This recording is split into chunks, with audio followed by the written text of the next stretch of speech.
Welcome back, everybody. This is Brother Sean Brumfield, your host.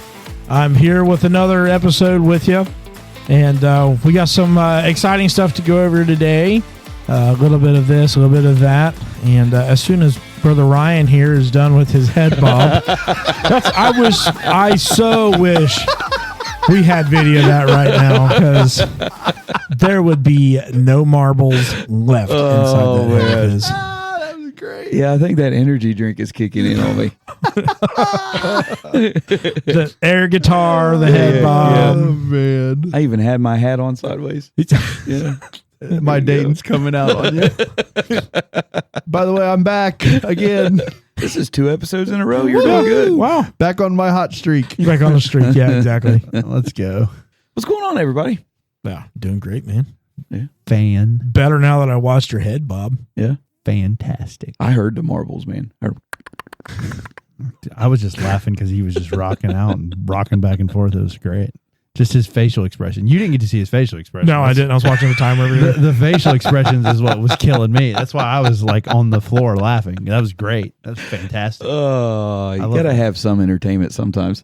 It's okay if I am the one. I found out when Sister Gina posted my birthday thing from the church how animated I can be when I'm preaching. I didn't ever realize that I was like that. Yeah, you're pretty animated in this day and hour. Yeah. Yeah. In this day and hour. Well, to be honest, I realized that Genuinely.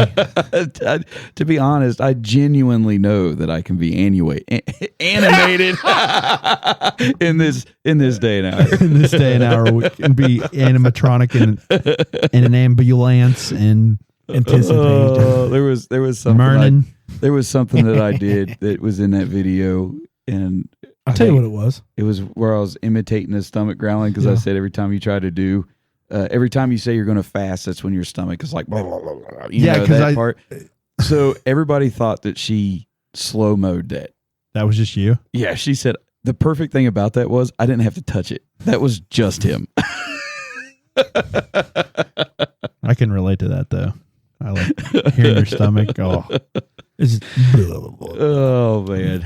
It's that, or you get the bloop, bloop, bloop, bloop, bloop. Yeah. And you're like, I got to go. Yeah. Or that. Jared told me about 10th Street a couple years ago, did a fast the week of Thanksgiving, and they had somebody volunteer every day. And my cousin Jared got Thanksgiving Thursday. That he had that is awful. That he had to fast on Thursday. That is awful. He said, I did it on purpose. He's like, I'll take one for the team. And he's like, I could just eat everything on Friday. But like, yeah, he said he fasted Thursday, and he said it was hard. That would have been horrible. I'd have been like, you know what, guys? I'm really happy about this, but I think I'll do a fast on Friday. It is funny though. Like I can get caught up working. I don't normally eat a breakfast. I'm a coffee drinker, so I'm normally like 2-3 cups of coffee. You're satiated up to that point. Huh? You get that satiated feeling up until then. Yeah, exactly. That's kind of my breakfast. I'm a coffee breakfast person. So I didn't know coffee filled you up, because I'm not a coffee drinker. Well, it doesn't fill you up, but it gives you satiation, which means it allows you to feel full. So there's certain chemicals inside that allow you to feel like, okay. Not like that you just ate a huge meal, but like enough for like your mind to just be like, I don't really think I need it. Yeah. Maybe that's an added benefit of coffee that I'm not taking advantage of. Well, it's like there's a lot of stuff in there that you can get with coffee, but I'm typically not a breakfast eater. Yeah. So it's coffee, and then if I get to where I'm working, there's a lot of times that I don't eat lunch, and it's hilarious that through those times I don't even realize that I haven't eaten, and it's not a day that I declare that I'm going to fast. Yeah. But the moment that I say that, I make up in my mind, because I've got days that I try to make sure that I fast. I try to be consistent with it. Yeah. And so the time that I say, okay, this is going to be the day that I fast, that's when I wake up and I'm like starving. Mm-hmm. Like, you want the gravy instant. biscuits, It's like 1 o'clock in the morning. I wake up and I'm going, oh my goodness, I want breakfast so bad. Like it's horrible. It's hilarious how it works out that way. And so that was what I was alluding to in my message that time when I did that. Oh, yeah. Okay. Yeah. When I'm fasting, It's always the day at the office. Everybody's bringing in donuts or they're catering lunch. I will say this though, when I'm fast, I don't always give up drink. Normally coffee is something that I will still drink. I drink water. Is that? I don't. So when I fast, I'm not one of those ones that give up drink. Yeah. Okay. There are some that don't drink and don't eat. I don't give up drink. I don't think that's it. However, I don't give up coffee, but I won't drink as much because I don't want to say that I'm fasting and then fill up on fluid. Yeah, I don't doctor time. it up as much as I normally would. I'll drink more water on those days than I do. When I fast, I drink only water. You know, because like you could drink milk, you can drink stuff like that makes you feel like you're filling up. Mm-hmm. So to me, if I'm saying that I'm fasting and then when I get hungry, I'm like, ooh, I'm just going to pour me a big cup of milk because that's going to make me feel full. I feel like I'm cheating on it then. Do you think fasting you can fast things other than food? No. I do think you can, but I don't think that when he's dealing with prayer and fasting that he's dealing with social media, cell phones. Yeah. And he's talking about food. Yeah, I things believe, that because it's getting your flesh under subjection. That's what I thought. I know that there's some people that believe you can fast other things. Well, there are things. So like I've heard people give up like pops because, and they did it. They basically just said, you know what? I love Pepsi and that's like my go-to drink, but I'm willing to completely do away with that because I'm asking God to move on something specific. But that does not take the place of fasting. You can fast that thing, and I know where people have went that. To me, that's the extra mile. But the requirement of fasting, if you study that out, is to not eat. Okay, is what that deals with. The reason why I've heard that is like somebody that's a diabetic. You know that. So, Brother L.L. Collins, I can't remember how he did, but I know that he was a real bad diabetic, and so he ended up just doing one meal, and that's how he started. Okay, because he had to do the shots, like he was on several shots a day and all that stuff. Okay, and you know his weight and all that stuff played a big part into that because he lost a lot of weight and everything. But he would do one meal, and he would start with that. I don't think God would fall out with anybody like that too, because I know some people take specific medications that requires them to eat. I also think, though, that if you read in the Bible, and you got to take the Bible for what it means when he says that you have the faith as a grain of a mustard seed, you can look at this mountain and say, be thou removed, and it'll be removed from hence. And then he goes on and he says, but these things cometh but by prayer and fasting. Yeah. I believe that if we get it made up in our minds that we're going to fast and we're doing that, I believe God honors that. You know, you're still going to have your body go under subjection. There's still going to be things that you're going to have to go through. That's the whole part of that. Yeah. But you're willing to do it if you're doing it for the right reasons. If you're doing it for the right thing, not for necessarily personal gain, but if you're doing it for the moving of the power of God, and that's what you're fasting for, I believe that God will watch over you on those times. You know what I mean? But I don't fall out with somebody that's like, I'm on these, life-changing heart pills. I can't not take them. And if I don't eat, they make me sick. I won't fall out with somebody that takes a bite of food to take that. Yeah. That makes sense. I won't fault anybody for it. But there are cases where I know that God has asked people to fast all of it. Yeah, for sure. 100%. My grandfather had a diabetes, terrible heart issues and everything. And one time when we were teenagers, my brother, he was probably, I want to say 16, 17. He was working at Donato's. And the Lord called my grandfather to a fast. And he told the Lord, I will fast food, drink, and my medications. Mm-hmm. And he did that. And probably a week later, my brother was robbed at the place that he had worked. We believe because of that he obeyed the Lord's fast, that my brother lived for that. And it's just crazy to think that. I think it depends on the terms that God has asked you for the fast. I remember being a teenager and I was told that fasting, social media and stuff is okay. Man, I can't catch my breath here. But that if you can't fast food, then to fast something else for it. But I do think that the biblical term of fasting is specifically food. I think if you are fasting in a sense for discipline, you're spending too much time on these devices and things, then you could have a social media fast for those kinds of things. But I think when the Bible talks about miracles and wonders and, spiritual growth in yourself, that food is the main priority that it is. I agree with that too, because it, like I said, you put yourself in subjection, you subject the body. And I do think that the social media or the, pop or the junk food or those type of fast, I feel like those have become a cop out in a lot of senses if we're not careful. Like when we say, hey, we're gonna call a fast, it's easier. That's why we do it. I mean, now social media stuff like that, there's an addiction to that stuff. So you do have to fight not to get on it if you're on it a lot, especially. There can be an addiction that comes to that. It's easy to pick up your cell phone and get lost in a cell phone. Yeah, it is. Right. Stuff to that nature. So I'm not saying that it's not something that you have to fight, but you don't really put your body in subjection. It kind of becomes like a cop out. And that makes sense. Because one of the hardest things not to do is to purposely say I'm not going to eat for that whole day. Well, I think the whole thing for the fast is that it is something that your body needs. Mm-hmm.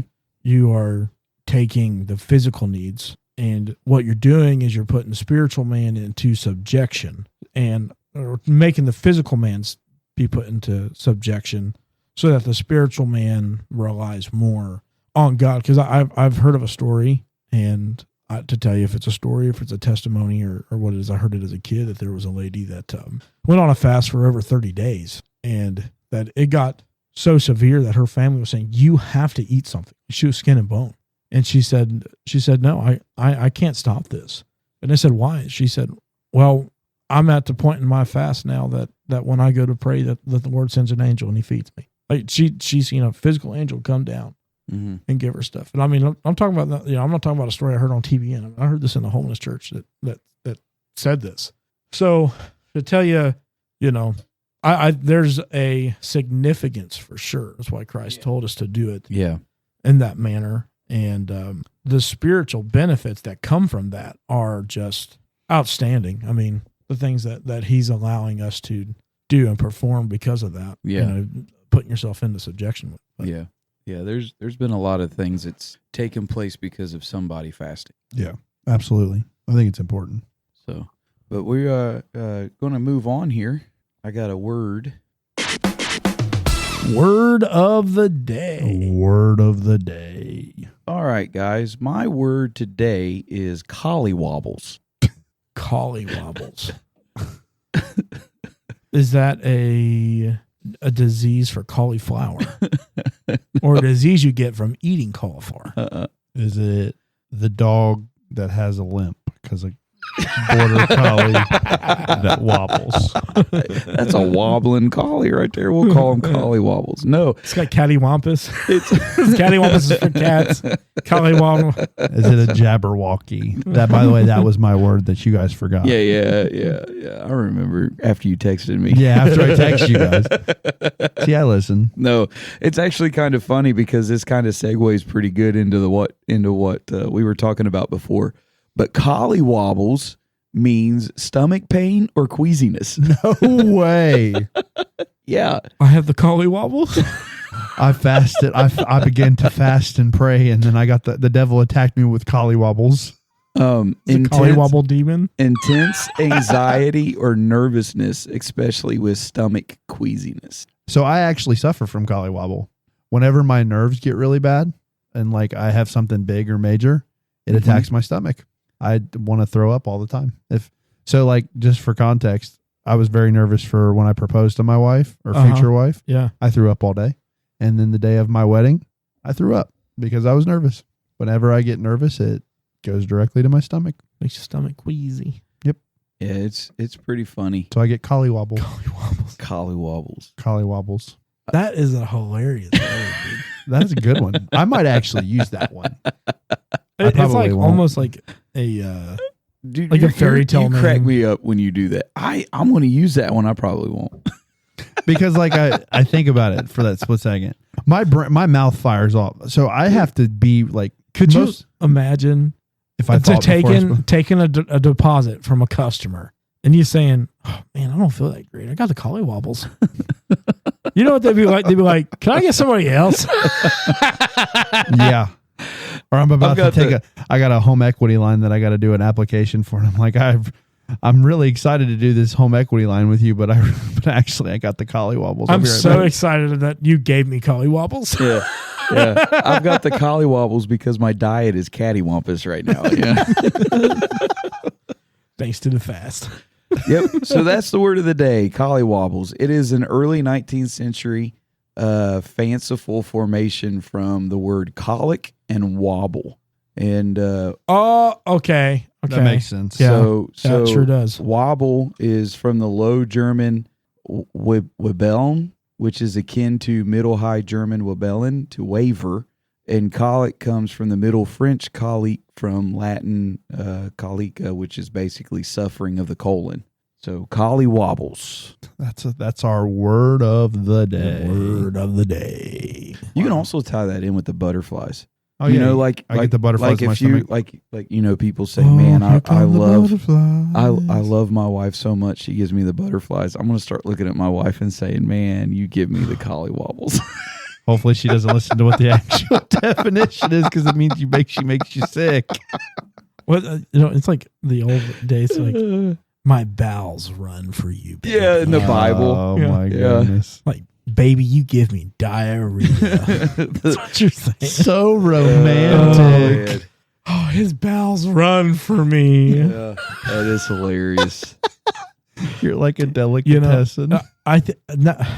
This conversation should be banned. Yeah, we won't go any deeper into that one. We'll just stick with the Collywobbles and we'll end it there. You think it should be a stupid law What, to use Collywobbles? to discuss it in such great detail as we had? I do think that is something that could probably be A stupid law. not necessarily a stupid law, but I do think it's something that people can refrain from. All right. Speaking of stupid laws, I feel like I've picked on the South enough. Let's hit the East Coast and go to the little state known as Connecticut. Tiny little area there. And I will say, as I was reading this, a lot of this isn't specific to the state of Connecticut, but to specific locations. So going out number one, a local ordinance in Atwoodville, Connecticut, prohibits people from playing Scrabble while waiting for a politician to speak. Oh my word. No way. Not kidding. And then, are you ready for this one? This one, when I was reading it and it made me laugh, this is why. A pickle is not officially a pickle unless it bounces. I've never tested the bounciness Do you have a pickle, of a pickle. Sean? We'll have to. I have pickle bites. We might have to try and bounce They're one. like literally, But I don't know if pickle bites would bounce. Because isn't that the exposed insides of the cucumbers? it's got the rind around it, so you can like bounce it sideways. All right. Bounce it on its rind. I'm just picturing people in Connecticut bouncing their pickles. Honey, this isn't really pickles. You need to take this jar back to the store. Vlasic doesn't sell in Connecticut because they can't, because none of their pickles bounce. They're too crispy. They got that pelican out there and be like, that there's a Connecticut pickle. That one there is for somebody else. That one is so stupid. All right, here we go. Once again, this one's specific. Balloons with advertising on them are illegal in Hartford, Connecticut. Hartford. Balloons with advertising. I can't wait. So like, are these hot air balloons? I would assume. It just says Balloons balloons. for your shop. It just says balloons. It's literally, it doesn't say hot air balloons. It just says balloons. So what if it's an inflatable hot air balloon that you put on top of your shop and then it's grounded all the Don't time? go to It's Hartford. illegal. Don't go to Hartford. That's a balloon I with bet, an I advertisement. bet. You know what else I bet is illegal? Wacky inflatable flailing arm tube men. No, I won't see why because they don't ever have advertisements on it. But it's No, they're just going this way, go that way, go this way, go that way, go All that way. they are is to grab your attention. They are not selling any advertising on those things whatsoever. I stand corrected. This one actually this is a recall back to the day about one of your crazy news stories, Brother Ryan. Oh, yeah? In Bloomfield, Connecticut, It is against the law to eat in your car. So that guy that got in the crash for eating his donut and coffee, he would have been in serious trouble in Bloomfield. Just don't go after the pieces that fall on the floor and you're fine. Okay, this is Devon, Connecticut. Are you ready? It is unlawful to walk backwards after sunset. Are you Tomato would be sitting in somebody's garage. Don't need to see where I'm going. Just need to know where I've been. It's like tomato without the "t." All right. And in Guilford, only white Christmas lights are allowed for display. That seems Jim Crow. That definitely does not sound like a northern state law. I would say it's probably because Ritzy. it looks more ritzy. Yeah. Yeah, because when me and my wife first got married and when we had our Christmas tree discussion, she wanted no colored lights on the Christmas tree whatsoever. Do me a favor while I read these other ones, Sean. Look at Guilford, Connecticut, and see if it's a ritzy place, because that would answer the question. I would say it's ritzy because my wife's reasoning behind the white lights versus the non-colored is it made the tree look more fancy. Yeah, and also I would like I have sensitive, like I like Christmas lights, but like blue Christmas lights and green lights, if I'm driving at night and I see them, it messes with my eyes. I'm very sensitive to that. But yeah, in Guilford, Connecticut, and it's GUILFORD. Yeah, Guilford. Okay. Guilford, Connecticut is considered relatively affluent. The poverty rate in Guilford is 4%, which is significantly lower than the state average at 10.3. So there you go. I'd say it's because it's ritzy. Yeah, I guarantee it's like HOAs. More fancy. HOA associations all over the place. The median household income provides a good measure budget of typical family in the area, indicating higher standard of living compared to many other communities. So there you go. All right. They've got money. And two more. And the last one is hilarious. Hartford. So this is Hartford. You aren't allowed to cross the street while walking on your hands. Well, they got circuses out there? Apparently. You can't advertise on balloons and you can't walk on your hands across the street. In Hartford. In Hartford. I wonder how close Hartford is to Guilford. That's probably why they got white lights. They don't want anything to do with the rainbow because then they'd be like circus freaks, like walking on their hands. They're also on the sidewalks. Well, they can't be circus freaks because they're not allowed to walk on their hands. Well, at least they're not allowed to cross the street. So I guarantee there's no circuses because you can't have balloons advertising and you can't walk on your hands crossing the street. The circus is not allowed in Hartford, but with that being said, you can walk on your hands. Just not across the street. Just not across the street. So if you're going to walk on your hands, you better make sure that you're on the right side of the street. But I would not say a balloon at a circus is advertising. It's more of a theatrics ride. Well, they probably put print. I've never been to a circus because I hate clowns. I haven't either. So, most of them are indoors anymore. Yeah, I don't like clowns. Really? There's only I can't stand them. You can't trust somebody with a painted smile on their face. Put a smile face. Why so serious? Okay, here we go. In Connecticut, this is it. He gets it. In Connecticut, this is so. There's a bigger conversation to be had here.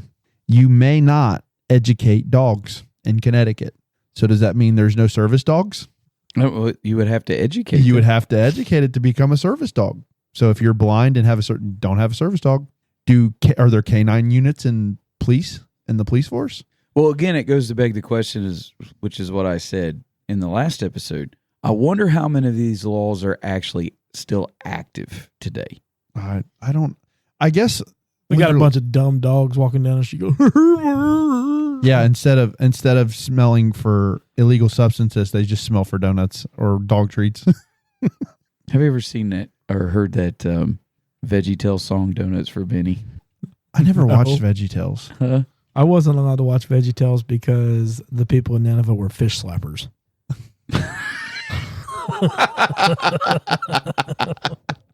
So technically, I didn't watch them. I listened to them on the phone with my kids, and now without because I just love the VeggieTales songs. But they have a Donuts for Benny song, which is basically a homeless dog that looked like he was hungry, and so they keep feeding him donuts. And in the middle of the song, the dog goes nuts and starts singing. So when you were like, I thought about that Donuts for Benny song. The only thing I've known from VeggieTales, because I never watched it, was Where is my hairbrush? Yeah. Where is my hairbrush? I think everybody has pretty much know what that is. But other than that, I don't know it. But yep, that's Connecticut. So back in the day when I used to shave my head. You shaved your head? Oh, yeah. When I first met him. Like slick. When I first met him, you could see your reflection. Razor. There was a gap then. Because I don't remember. Yeah. There was a gap. Well, yeah, I didn't see you for a couple years. Yeah, I slicked it, man. Razor to like it. Job. You shaved your head. When I stayed at his house on Saturday night before Sunday morning, I'd sit there with a buffer. You were like the Karate Kid. Wax on. Yeah. Wax on. We'd go in there and be like, spotlight, please. And he just tilted his head down. And this is how the pastor mentored his youth pastor. So they spent Saturday nights waxing his pastor's head to teach him discipline and respect. No, it never went down that way. But what I will say is there was one time at youth camp, we were involved with the youth camp, and they would do VeggieTale theme songs. And so I had no hair on my head whatsoever. And when they announced, when they said, Brother Ryan on the board, blah, blah, blah, they started playing that Where Is My Hairbrush song. That was my theme song.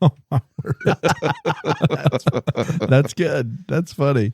But yep, that's my dumb laws this week. I picked on the South enough. I'm going to start doing some different areas of the country. So I know you're done with the South, but I am not. So my news story is from April 29th, 2025 in Tuskegee, Alabama. This is a story. Sweet home Alabama. This is a story from the Associated Press.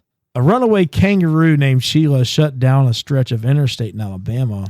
Hey, hold on before you go. That's on April 29th of this year? Yes. That happened on my birthday. Dude, and it's not Florida Man.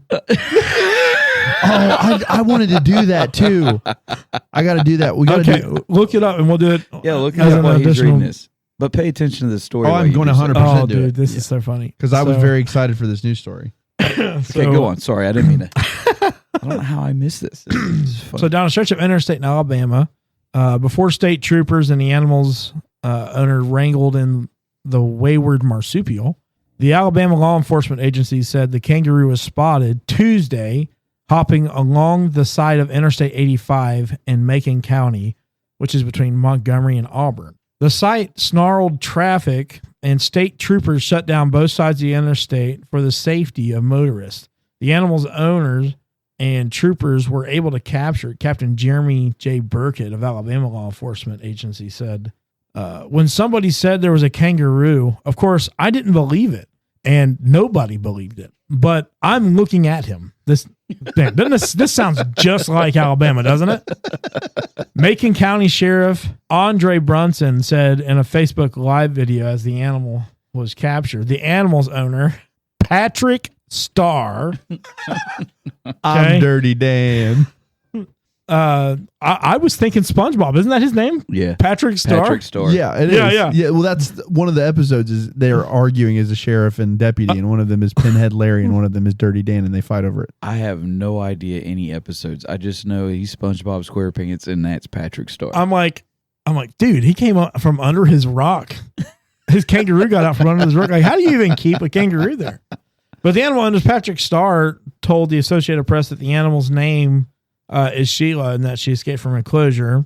And this was his quote. She's back home safe. She's up. She's not sedated anymore. She's eating. She's drinking. She's not injured. So the good thing about this kangaroo is that nothing crazy happened. She was treated at Auburn University. The veterinary medicine said that the family there runs a pumpkin patch and a petting zoo.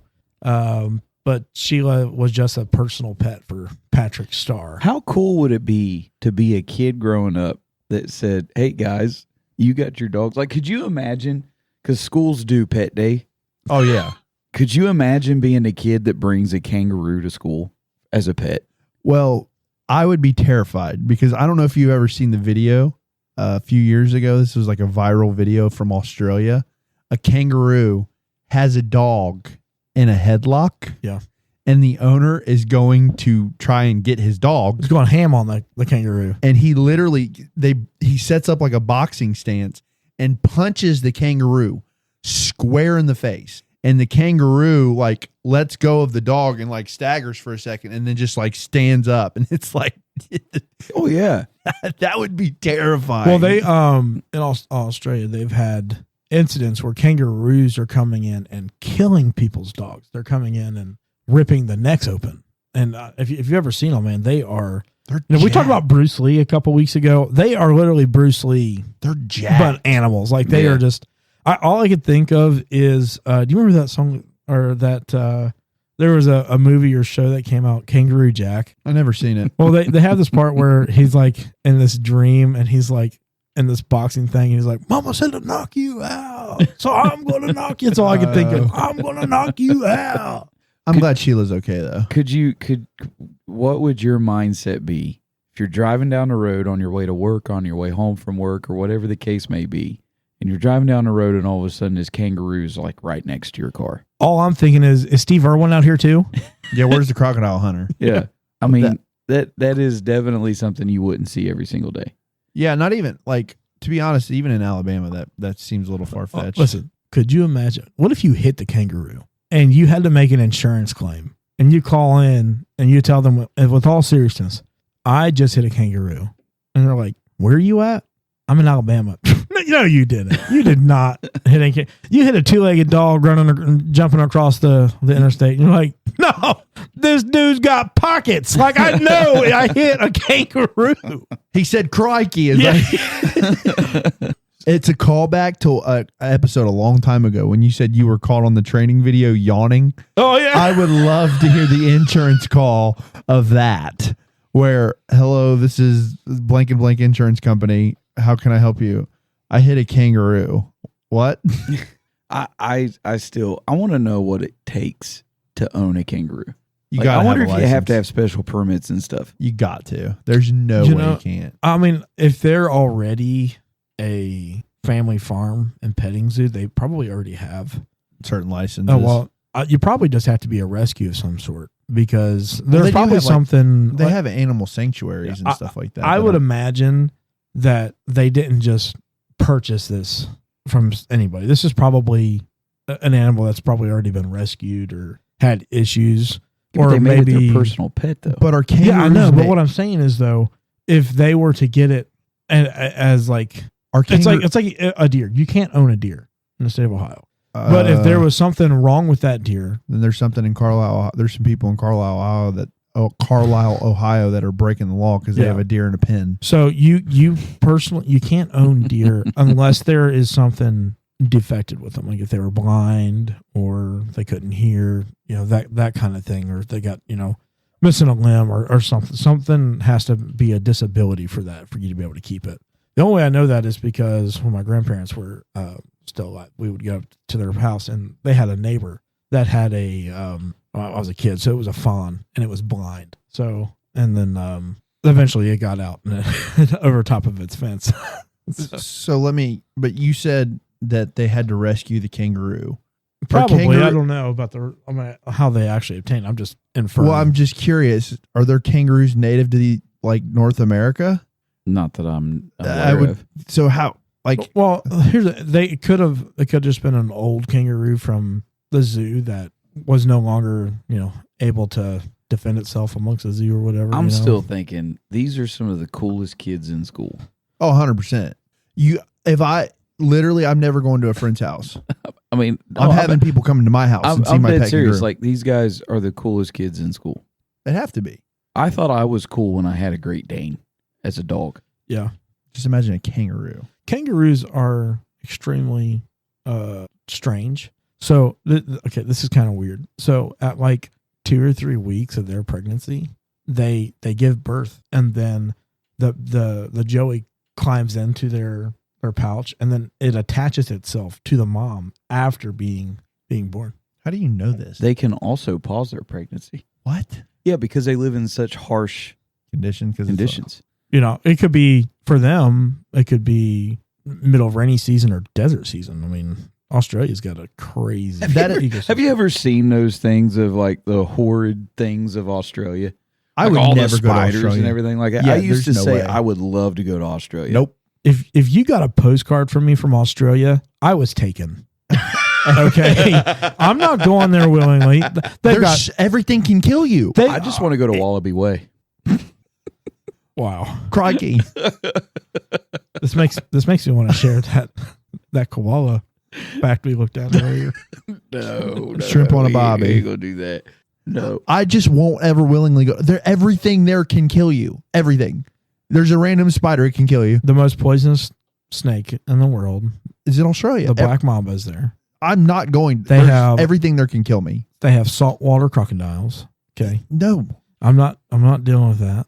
Okay, I don't want none of that. You go in their ocean and you can get attacked by a crocodile or a shark. A great white. Yeah. Great whites are on the beaches. No, thank you. You better take a plane because you take a boat.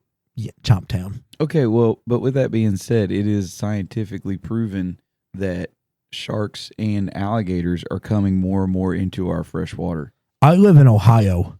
I guarantee you can find something living in the Ohio River. A great white is not coming into the creek, the creek behind my yard. That would be hilarious. It's a Teenage Mutant Ninja Turtle in the Ohio River. There's radioactive activity. I drove over the Cincinnati Bridge. I'm not going anywhere near the Ohio River. They have pulled out like piranhas and stuff from where people have bought stuff like that And just then just throw it in the river because it gets too big. There's freshwater piranhas and stuff like that. Yeah. That's another thing. Piranhas are terrifying. I've seen them eat. They're terrifying, but they are not. They're not as dangerous as everybody makes them. Like their main instinct is to attack injured prey. So if you go in without any cuts or anything like that, I mean, unless they're like really, really hungry, they are not going to. They're the scavengers. Well, I've seen like videos of like when they feed them and like how they swarm and it is brutal. Don't get me wrong. I mean, they will swarm you and you'll be dead within minutes. I bet that's a painful death. No, it's teeth. It's just nothing but pure teeth coming at you. It's just no thanks. Hopefully you're already dead. If you're going to get eaten by a piranha, I hope that it's just because I'm dead. I did hear of incidents in the Amazon where they were crossing this lake that ran through what's that? The Amazon River. What's that? I would assume if you're asking, is it called the Amazon River? It's the Amazon River. Okay. I was about to say if you're asking me for random, I think it is. Yeah, I think it's Amazon River. But if you're asking anything else, I have no idea. They had these ferries, and they were traveling at night, and one of the ferries somehow went down and sunk, and because somebody got hurt or whatever, that they didn't just hunt those that were hurt, they hunted everybody because the blood went through the water. There was also a lot of commotion. Yeah, too. a lot of turbulence and stuff like that. Okay, Australia or anywhere in the Amazon, I'm not going because. Yeah, I'm not going to the Amazon. Did you see where a anaconda. guy? Did you see where a guy he volunteered to get swallowed up by an anaconda alive? Like he put on this metal suit and went through the whole thing. Did he survive? Yeah. They ended up cutting him out. Where's PETA? It's the Amazon, dude. Yeah, there's no like no animal was harmed in the making of this documentary. Are you talking about pita bread? They might be. Dude, no. Why would you do that? Why? It's like people that I would go in a black hole just to see what happens. No, you wouldn't. I can't. You're dumb. You can't say that. I mean, look at the guy that broke the speed of light or sound. Which one that broke the sound barrier? Oh, do you know how dangerous that was? There are some people that do some very crazy things. Evil Knievel, like jumping across canyons in a dirt bike, like yeah, but he didn't come out unscathed on all of them. Yeah, but still, like of course we're talking about that dude broke like every bone in his body. Yeah, but like why? And we're talking about two different types of budgets here too.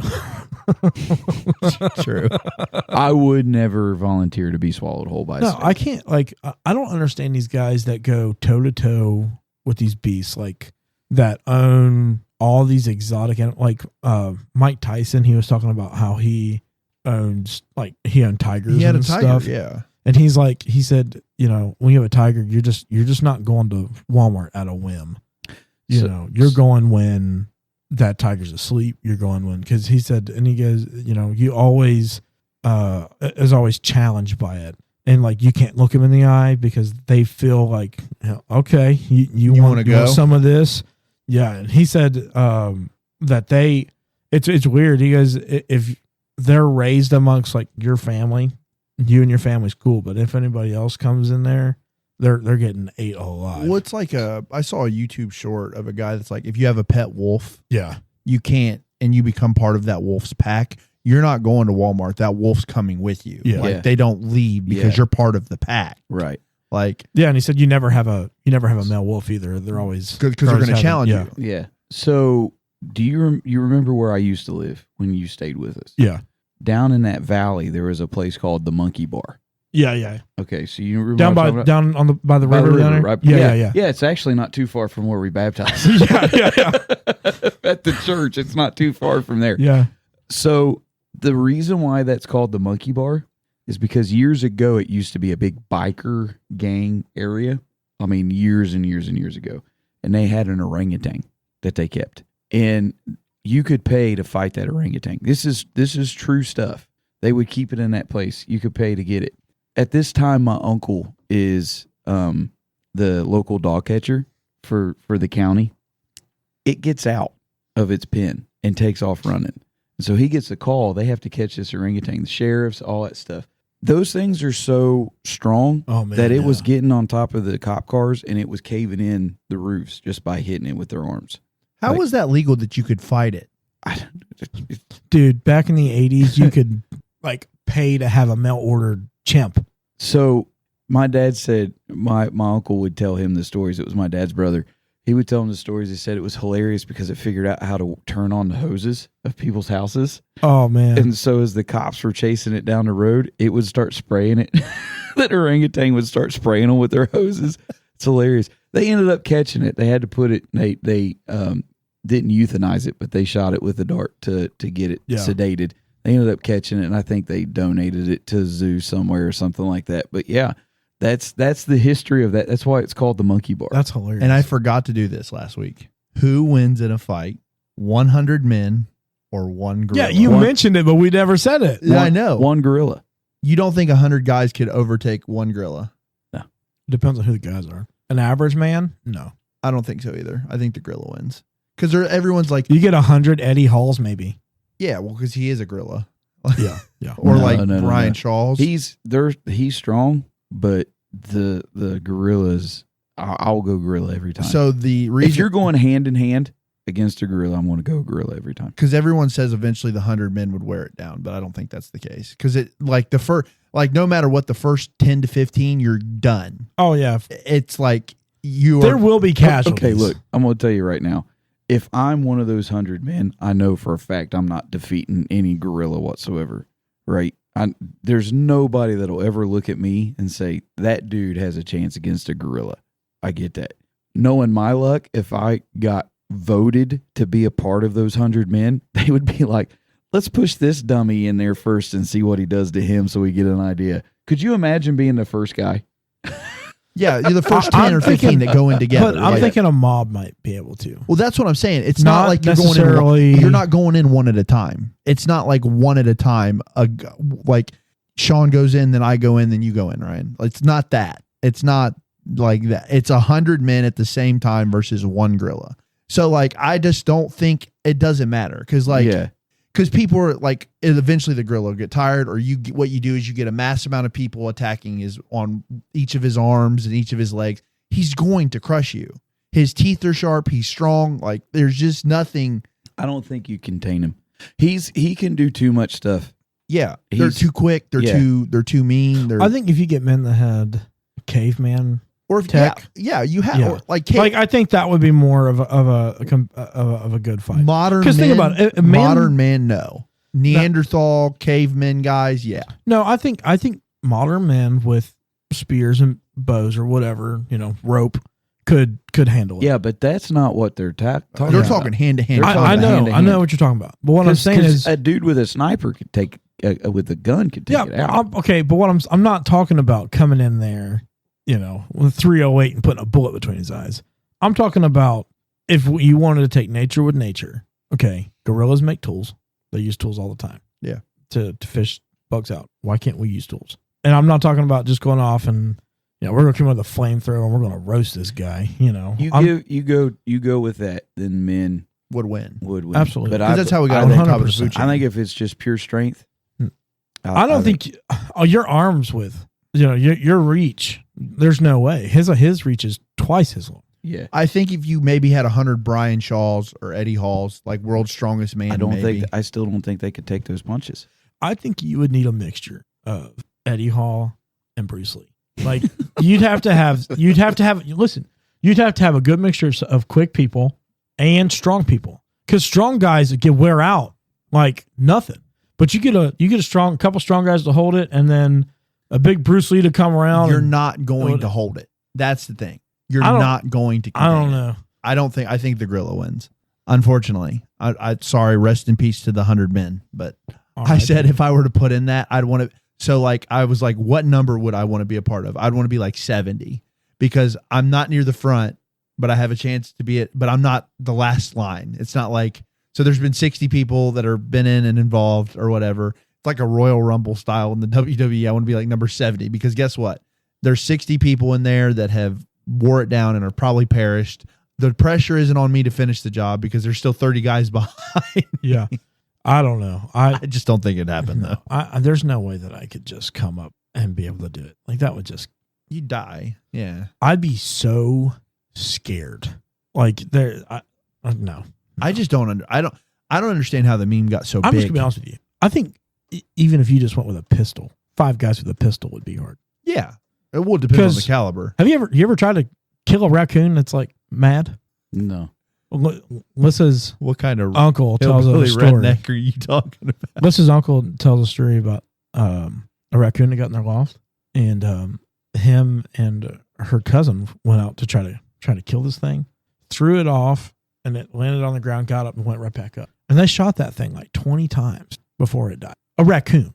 I mean, once you, it's like a man with rage.